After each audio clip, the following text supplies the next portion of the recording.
राज्यातील शेतकऱ्यांना अतिवृष्टीचा मोठा फटका बसलाय। अतिवृष्टीमुळे 62,17,000 एकर क्षेत्र बाधित झालेलं आहे, तर पावसाच्या माऱ्यानं हातातोंडाशी आलेली पिकं जमीनदोस्त झाली।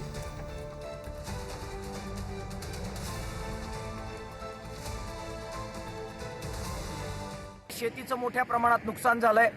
प्रचंड पाऊस दररोज कोसळतोय। सबंधपणाने पिकं बर्बाद झालेली आहेत। विशेषतः कापूस आणि सोयाबीन त्याची संपूर्णपणाने वाट लागलेली आहे। राजकीय नेते मात्र आपल्या निवडणुकीच्या सबंधपणाने तयारीच्या मागे आहेत।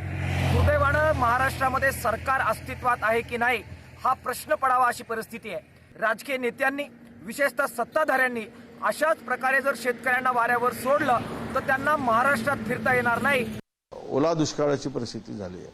प्रचंड पावसामुळे नुकसान झालं आहे। सोयाबीन पिकाचं नुकसान प्रचंड झालं आहे। कापसाचं पीक हातातून गेलेलं आहे। शेतकरी रडतोय आणि सरकारचे निकष बघा। पहिले एकदा निवडणुकीच्या पूर्वी सरकारने जो निर्णय घेतला होता तो जी आर बदलला। आत्ता नवीन जी आर काढून सरकारने मदतीचा हात आखडता घेतला आहे आणि मोठे शेतकऱ्यांचे कैवारी म्हणून छाती ठोकून घेत आहेत, ऊर बदलून घेत आहेत। या नालायक सरकारला थोडी लाजही वाटत नाही की आपण काय करतो?